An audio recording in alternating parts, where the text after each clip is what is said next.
The time has come, ladies and gentlemen, to celebrate the 30th anniversary of Star Trek The Next Generation.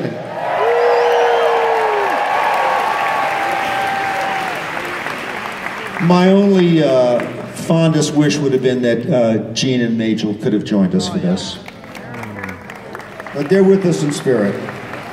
So without any further ado, with no particular order in mind, we're going to start bringing out our fabulous panelists. Please let's welcome Mr. John Delancey.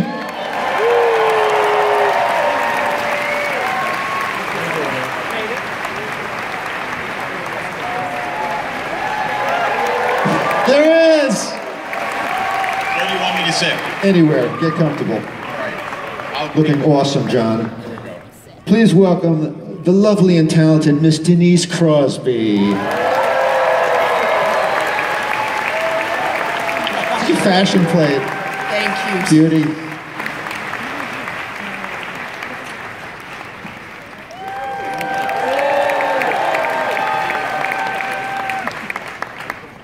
Please may I have a warm welcome for Miss Marina Sirtis.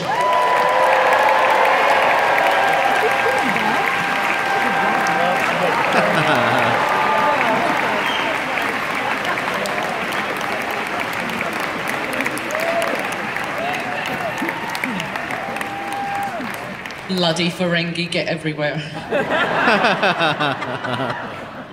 Not touching your ears, I'm not. What? Want me to sit? Well, aren't we? Well, we're going to actually maybe do a photo with everybody first, but yeah. Okay. Let's bring out your one-time boyfriend, Michael Dorn. On again, off again.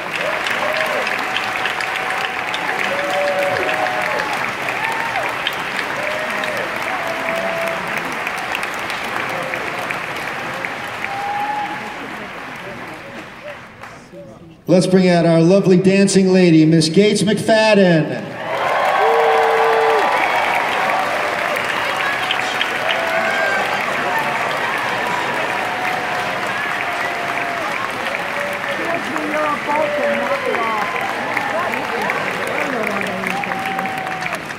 Watch out, ladies and gentlemen, because Elvis is in the house. Please welcome Mr. Brent Spiner.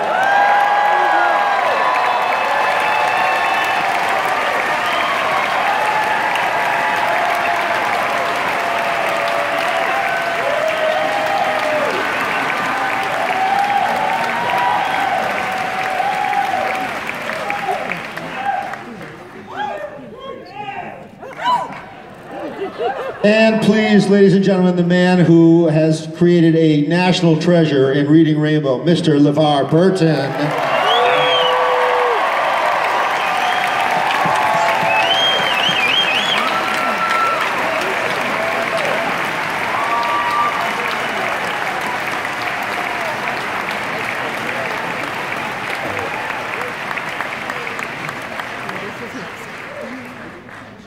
And I guess we got to bring out Patrick, too. Ladies and gentlemen, Sir Patrick Stewart!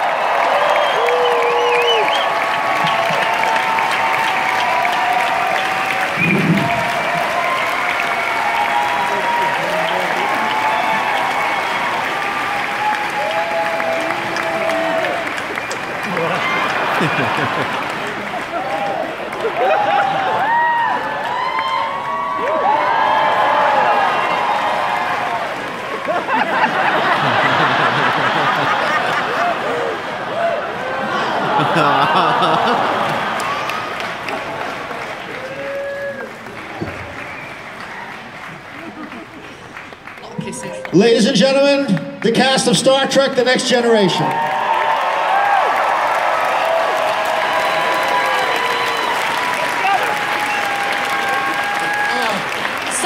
Wow,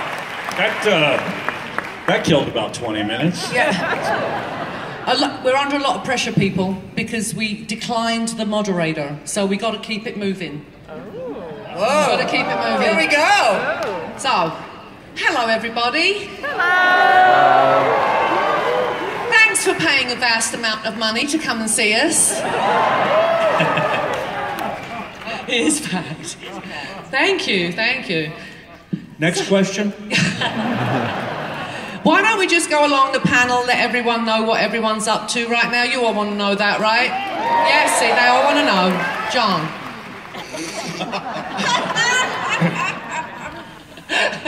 Oh, Marina. What? Isn't that what they usually do, the moderators? They ask us what we're doing? Well, Yeah. we asked, why don't we start with the people? You know what? Yeah, Yeah. let's What is jump your in. question? We're going to jump in. Because at our panel, Dorney and I, we only got 3 questions. I know, because someone didn't stop talking. No names. All right. Right? Yeah. Okay, let's go straight to the people. There you go, my darling. No, see, they want to know what we're up to. Sorry.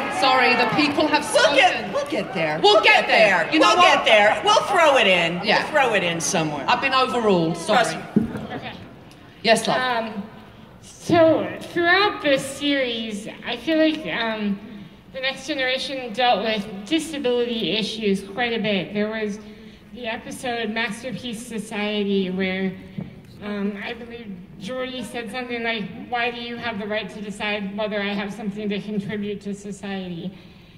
Was that type of treatment of disability a deliberate thing that you know of? And was there anything more that could have or should have been addressed on that issue?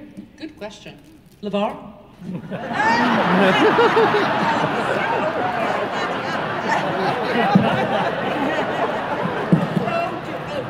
In the moderator. She's gonna go to the chair.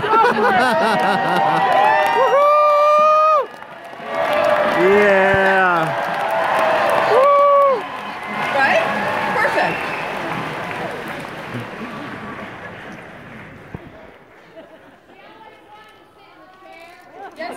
Yes, I did.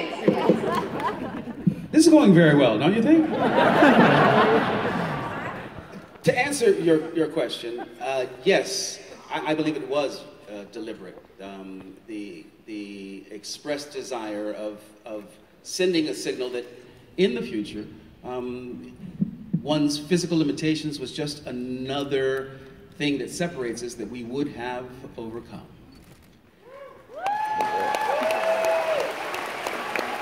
So, LeVar, remember the conversation you had with Jean about why in the 24th century you were still blind? Remind me. Okay. So I think you asked him why by the 24th century you had the visor and why they hadn't. And he said, "How do you know that isn't better?" Do you remember that? That's right. That's right. And I'm in the menopause and I have no memory, and I remember that. You know, I asked Gene early on when he said, first thing he said, "Do you mind being a different color?" And I said, "No, that's fine."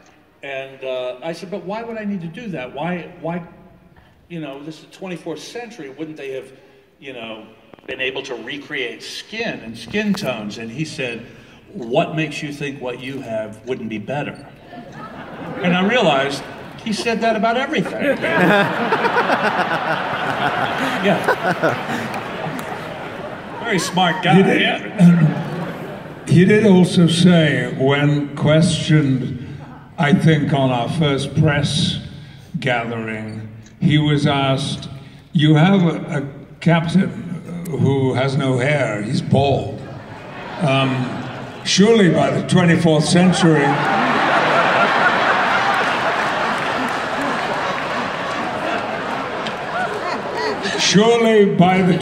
century, they would have found a cure for male pattern baldness."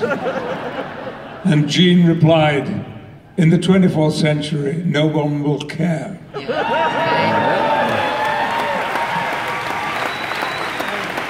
Didn't he say bald is better? Bald is better. I don't think that was in his vocabulary. Yes, love. Oh, hi. My name's Justin. I'm the co-host of a Star Trek The Next Generation podcast called Earl Grey, and I'm really thrilled to be here. Thank you. A fan over there, or maybe my co-host. My question's for Sir Patrick Stewart. Is there something that you would have liked, looking back now, is there something you would have liked Captain Picard to have done or said that didn't happen in the show or movies? There might have been 20 years ago. Now it's not something that I think about very much. But I do remember that I appealed to, I think it was Rick and the writers, to write a romantic encounter for Picard that wasn't referencing a relationship that was already 25 years old, like We'll Always Have Paris did. And so they did, and that led to Captain's Holiday, and we know what that led to, don't we? Yeah. Any excuse? Well, it led to any excuse to get his shirt off, is what it led to.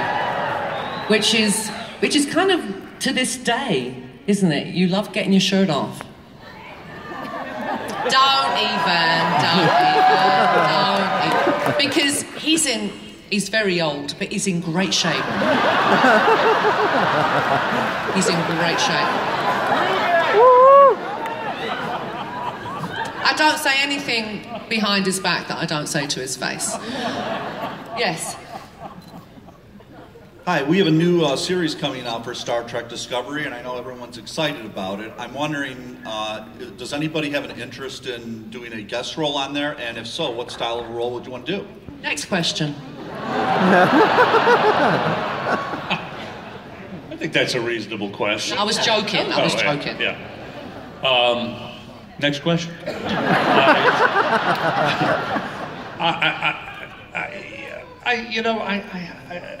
A guest shot, well, I don't know about that. I mean, I'm very optimistic about this show. I'm very hopeful that it's going to be fantastic. And,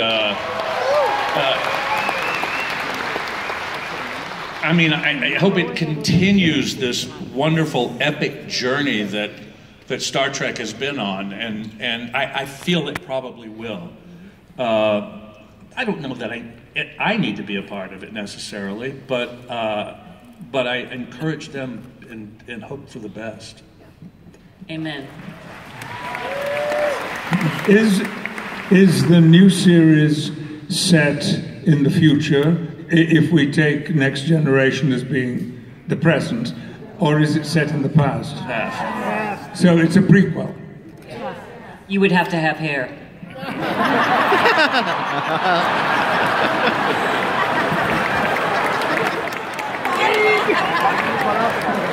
Oh, okay.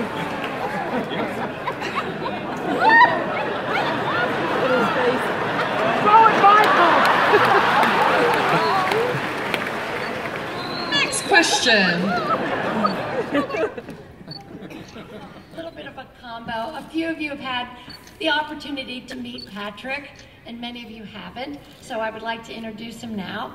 This is Patrick James Tiberius Kirk. No. And I had the opportunity with the Next Generation, if you will, to raise him up under Gene Roddenberry's bubble of trying to make social change. And this generation that came from Gene, that came from us, the original Trekkies, are extraordinary, extraordinary people. Yes. Extraordinary. Why would you do that to your child? Well, that's and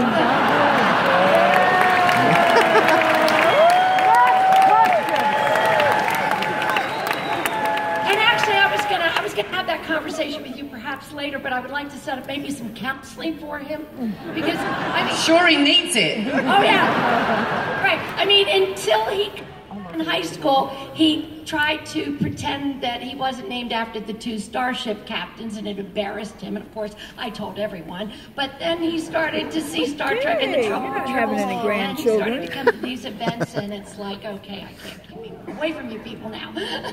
Well, whatever. I'm still a little shocked that you would do that to a baby, but is there a question that you have, or did you just want to introduce us to... Okay, all right. My question specifically for John if you could have the powers of Q in the real world, who would you like to keep popping in on just to irritate, and why? Oh, go on, John. Donald Trump? Yes!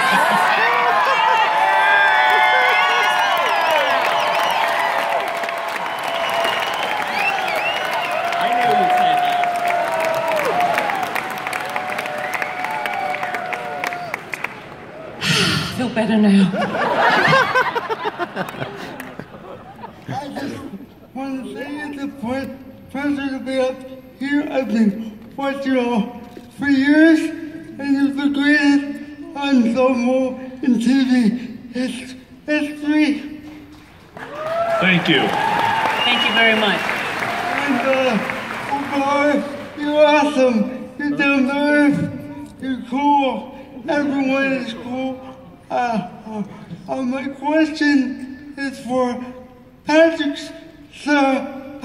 Stewart and Vince Spiner, but you all are fantastic, and it's an honor to be up here.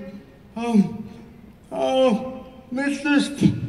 Spiner, it is incredible, your acting skills and the different characters that you played.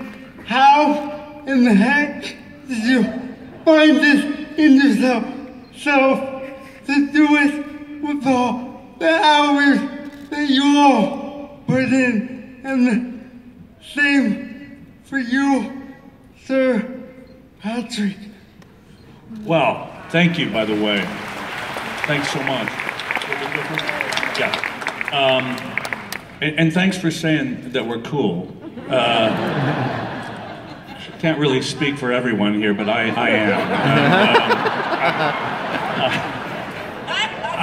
am. You know what? I'll tell you, when you're doing a series like we did, where we were working 16 hours a day, we did 176 episodes, 10 months out of the year. It was a moving train, and there was barely time to think about it. So you just had to accept that and let your instincts fly and go with it. And I would credit it more to luck than talent, really, that something stuck every now and then, you know? I mean, I had one episode that I did, you remember Masks? You remember that episode? Yeah. And Patrick will agree with me, I think, that I was doing some of the most preposterous acting ever done on a television set. But I mean, I remember being we couldn't stop laughing. Yeah, you couldn't stop laughing. Colomini and Marina were laughing in my face while I was doing these characters. But we didn't have a choice. We just had to go because it was going by so quickly and the next episode was coming up. So it was just luck, really, as far as I was concerned. Were you a woman when you were doing that voice? When you were in Masks? Was that the right one? Am I thinking of the right one? I don't think I've... no, I was only a woman once. No, were you doing like a female... Because you were like a entity. I was an entity. Yeah. There was nothing female about that entity. Are you sure? That was a very male entity. Okay, Donald. Okay. No, I was only a woman once in Fistful of Datas. Exactly. Right. A very attractive woman, by the way. Who? You got any mirrors in your house? I'm just... Oh, okay. I was mean to Data. I'm sorry. Who directed Fistful of Datas? That was a great show. That, I remember. Was that you, Patrick? Was it me? Was it you directed Fistful of Datas? I don't remember exactly his name, but he kept crying through the entire episode. Because you gave me such a hard time. Of course. That was our job. But listen, let's just return to the question. Following Brent, we could, all of us, talk for all night about how we worked on this show. And what I think became clear to all of us, if not articulated, was that the characters became very quickly a blend of the character and the actor. and that each one of us, maybe encouraged by Gene, maybe by Rick, to use our own personalities and natures, and sometimes even our own strongest feelings in the characters. I certainly very quickly got to a point where I didn't know where Jean-Luc began and Patrick Stewart ended off, because they became entirely one. So now it's a little hard for me to answer questions about Jean-Luc Picard, because they refer to myself. Does that make sense? You know, I think it was particularly true in a way of Jonathan, and I can say that without him here, but the more Riker became Jonathan, the better he got, and until finally he was just terrific, because Jonathan is terrific. They never wanted me to be me.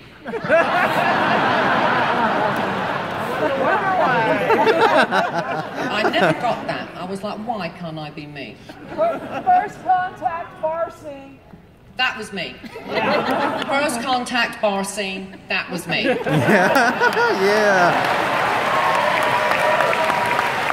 As the people who are on the cruise know, I do a couple of tequila shots every now and then myself. Next question. First of all, thank you so much for declining the moderator. I think this forum is fantastic, and I really enjoy just welcome. The spontaneity of it all. So say thank you, Marina. So for one of the characters who did not extend through the 7 seasons and did not be able to become one with their character, Miss Crosby, who decided to leave. I believe some of the best episodes came when Denise came back, such as yesterday's Enterprise. So my question is, if you had to think back, where do you think your character would have gone had you stayed the full 7 seasons and the movies? Wow, well, Data and I would have gotten married. Yeah. Had a little child. Yeah. And I would have... You'd have put him up to 5 speeds. Thank you, Marina. Have you been thinking about Tasha Yar all these 30 years? You have been, haven't you? Marina's been planning out my entire career. Wow, you know, it's hard to know. I mean, you know, I love what Patrick said about the melding of our personal selves with our characters, and you know, Tasha was dear to my heart, and loved playing her. Sela, not so much, but definitely Tasha Yar. So, you know, I would have hoped that there would have been some really, you know, interesting, complex personal issues, you know, dealt with Tasha, because she was full of them. I only know that because of my audition scene that never was filmed. It was a really complicated piece of writing, and it's sad that it wasn't, but it really revealed a lot about her. And so I'll leave it at that. But thank you.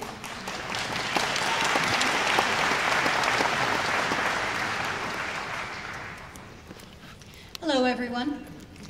My specific question is for Michael, actually. Excuse me? You're wearing a Troy frock and you're asking Michael Dorn a question. That's because I'm saving my question for your autograph table when I deliver your Canadian contraband. Thank you so much. Okay.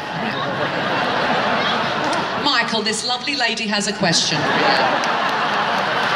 The lights, when they just turn the lights out on her.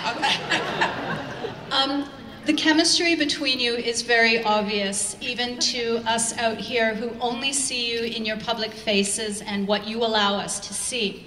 So, Michael, when you switched casts from The Next Generation and went on to Deep Space Nine, which has an entirely different chemistry and an entirely different feeling, How did you cope with that? What were the difficulties in adjusting from one atmosphere to the other? Interestingly enough, it was the idea that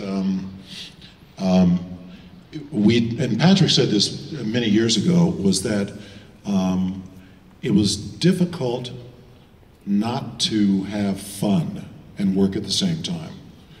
Before Next Generation, you basically were coming into shows and guest starring, or whatever the case, and you got in there, you did your lines, and you left.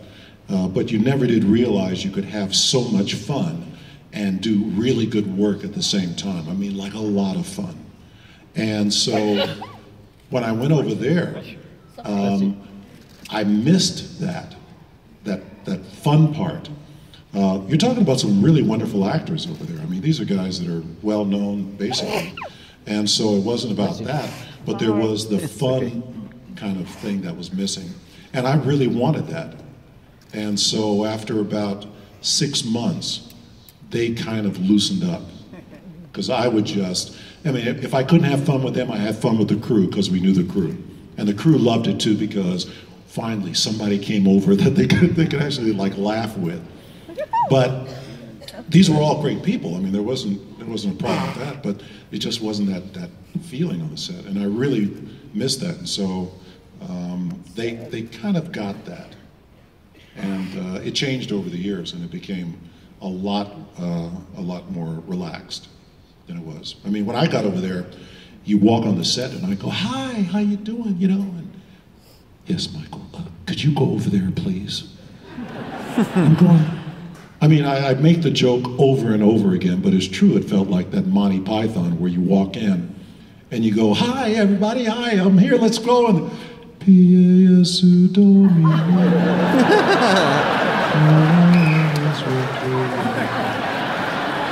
you know, it's like, really was, and everybody was like, you know, and it was, I could do it, and it wasn't like, oh my God, I can't act like this, but I really missed it. And if I had to do another 4 years in makeup, I really wanted to enjoy myself, so. Yeah. Definitely. You can't enjoy what you're doing, it's just a job. This is my first Star Trek convention here in Las Vegas, and you're one of my favorite shows. This is specifically, not to ignore everybody else, but Sir Patrick. We heard a little bit about your earlier life, and recently I saw something on YouTube about a dog, Ginger. Could you tell us more about that, please? Ginger is well and thriving. She doesn't live with us, sadly. We wanted to adopt her, but we very quickly found out that we would not be allowed to bring her into the UK, which is what we wanted to do. There's something called BSL, breed-specific legislation. And pit bulls, pitties, are a banned breed in the UK. You can breed them, but you cannot introduce them into the country. It's insane. And I, along with the RSPCA, are campaigning to get that legislation thrown out and something put in place. Me too. Because, Patrick, you'll agree, there are no bad dogs. There are only bad owners, right? Okay. I have a pit bull. Yeah. I'm a proud pit bull owner. Pit bulls are the sweetest dogs. Yeah. You've always, you know, that's what was missing in your life, Patrick. A dog. I had a dog when I was young. Yeah. Well, that was a long time ago. You haven't had one. What? Like the other day, wasn't it? Yes, it wasn't recently. Not recently, no. What? Oh, they're going to turn on me in a minute. I'm surprised you can even remember. Yes. My question is for Gates. And for those of us that are theater geeks, we know that you have, since the show has ended, have returned to your love of theater. and recently have been doing a lot of nonprofit theater work. And we've seen some amazing photos on Twitter. Would you tell us what you've been up to and how it's going? I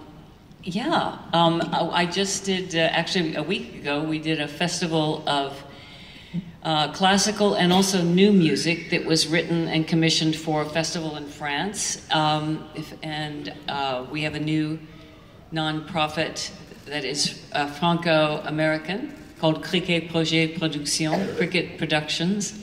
And we're trying to also develop some site-specific theater work, new pieces. And we have an opera that we're hoping to develop. And there's things down the road. I invite you all to check it out on the websites. And I also am still, I have money that's at the theater at Boston Court in Los Angeles, and we're waiting for the right script to come along. But yeah, I'm still trying to do new theater and new art, performing art, and please check it out and come if you're into it. Thank you.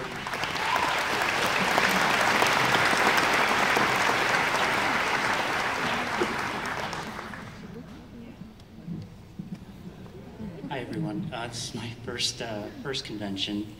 I grew up as a kid during the '80s, and The Next Generation was part of my childhood. Are you going to cry?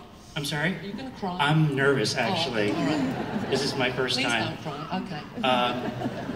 Okay. Sir Patrick, I just want to thank you for being so honest about your past. For myself, I can honestly tell you that it helped me. I can bestow to the entire cast that, to borrow a phrase from one of my favorite poems, is thank you for shining your own light so that you can allow others to unconsciously shine theirs.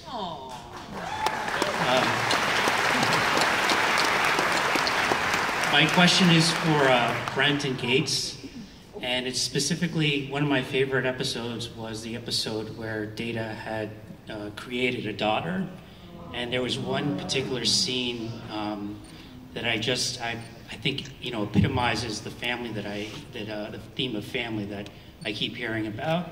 So I was wondering if either of you or both of you can talk about just the dynamics during that scene, and whether, I don't know at the time, if you were parents yourselves, or if this was, how you approached that scene, because it was absolutely fantastic. Which scene are you talking about? Did you mention it? I'm sorry? You didn't say what scene it was. I'm sorry. It was the scene where Data goes to Dr. Crusher and asks for parental advice. Oh. Maybe would you like to do the scene right now? We could do that. Dr. Crusher? No, I have no... you know what? I honestly don't remember. I don't remember the scene. I don't remember the episode. I do. I don't remember you. I don't remember any of these people. Where am I? I remember.